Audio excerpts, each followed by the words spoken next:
G'day folks, Connor here from CW's Tech Reviews, back with another video. And today we're doing the Google Hub review in 2019. So without further ado, hit the like button and the subscribe button and let's get stuck into my video. Let's go. The first thing we're going to look at is the specs of the Google Home Hub. Now this is a display on a Google Home Mini, in my opinion. So the specs aren't amazing. It's not like a Google Max on a 15-inch display or anything like that.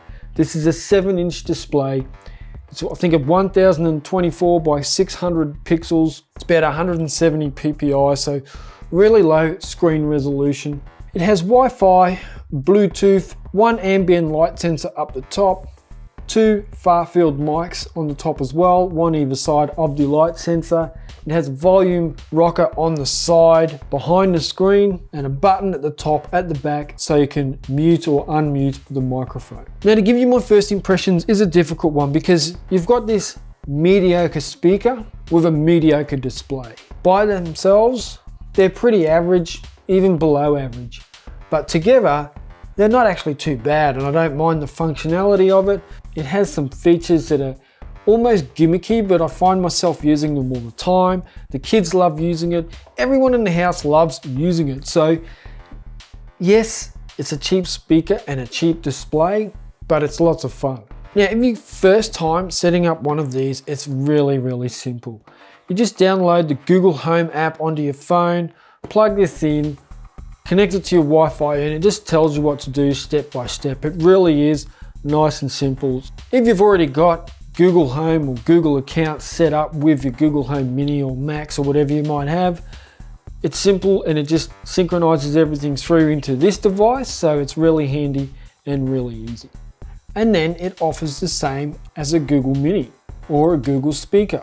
So it's really not anything new in that sense. Pretty basic. And by that I mean it's like, okay G, show me the weather. Okay G, tell me about the traffic. Okay G, play some music. Okay G, turn the lights on, turn the air conditioner on, blah blah, all that sort of thing. So that's all pretty stock standard. But where this differs is you can ask it something and you get the visual display with it. So the kids, they always like checking out different animal sounds on the Google speaker.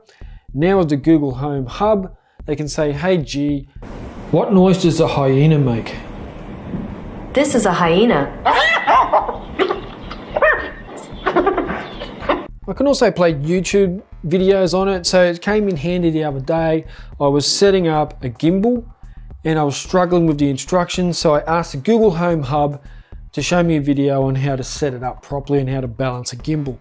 So I'm sitting there at the kitchen bench balancing the gimbal with the instructions playing on the Google Home Hub in front of me, and that was really handy as well. Now it does the same for recipes and that sort of thing, or just any YouTube video. A little bit disappointed that we don't have Netflix on here at this stage or any of those third-party apps. I don't like being restricted to just YouTube videos. I can get it to play photos and I get visual cues and I can get YouTube music and I can ask it how my trip to work is looking and it'll show me little blotches of red on the map where the traffic's really heavy and that sort of thing.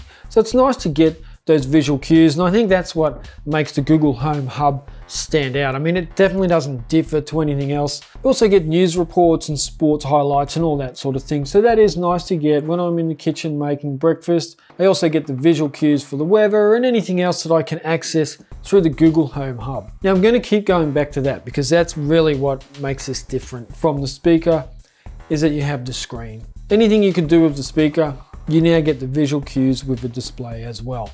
And you also get the interaction, so you can swipe away and swipe up to get to your settings and swipe down to get to your notifications or your shortcuts. Swipe to the left to get rid of something you've been using like an application, or swipe left or right while you're viewing your photos to view the next one. Whereas when I had the speaker, there's no swiping involved. You're just saying, okay G, stop, or okay G, skip to the next one.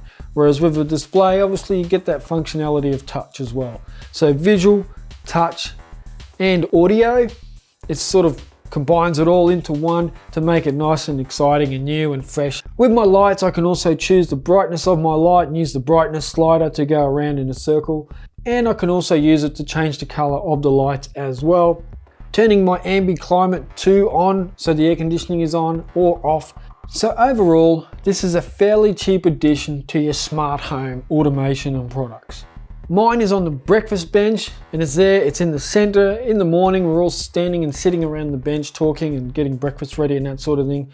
And we all do seem to interact with it. We've got several different accounts hooked up to it and everyone has their fun with it and definitely gets some use out of it. And it's great fun, and it's also another talking point for visitors because there's still a lot of people don't have any smart home products whatsoever. So when they come around, they say, hey, what's this? And I'll show them, and I'll show them how the lights work and the aircon and that sort of thing. And they spark some interest in that as well. So it's a good talking point. The main disappointments for me are, one, the display, just the resolution and all that. It's pretty crap. I mean, if this was a smartphone, you'd be saying, don't buy it, it's got a terrible resolution, the display is horrible, blah, blah, blah. It's not a smartphone, it's a cheap speaker with a display, so not too happy about that. The second disappointment for me is the quality of the speaker. It's just not that good. I mean, it's loud enough, but it's not good for a party or anything, or if you want to have the music blaring out through the lounge room into the garden. If you're outside, it's really not loud enough to get good quality loud sound out of it. Just your average sit around the bench sort of music is all you're really going to get out of it. So that's another thing to consider. Combining the two together does add a little bit of extra oomph to it, a little bit extra value, but separately, screen, speaker, they're a little bit on the soft side. And the third disappointment for me is the lack of a camera. Now, a lot of people say, oh yeah, well, I didn't want Google in my home anyway. Well, I would have found it really nice and convenient and fun to have the camera there with the option to turn it on or off. Especially when they've got Google Duo built into this. You can't use it properly because it's no camera, and you know, what's the point, really? I hope version 2 has a camera on it.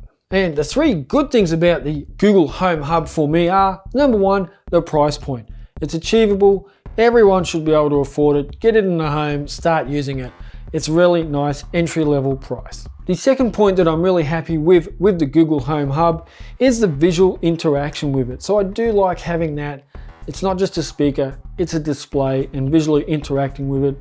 And the third point would be the touch. So just being able to swipe up, down, sideways and interact with the apps that way on the device is really handy as well. And I'm really glad that it's all been packaged the way it has been. Now, there is a lot more to do with the Google Home Hub than what I mentioned today. This is my review though for an entry-level user who's coming into the market and seeing what it's all about. You're not going to be disappointed. You're going to have a lot of fun with it. Would I recommend it? Yes. Can it be improved? Yes, by a long shot, but it's really good fun for the price and I would recommend it. Thank you for watching my video. Hit the like button and the subscribe button and I will catch you in the next video. Check ya.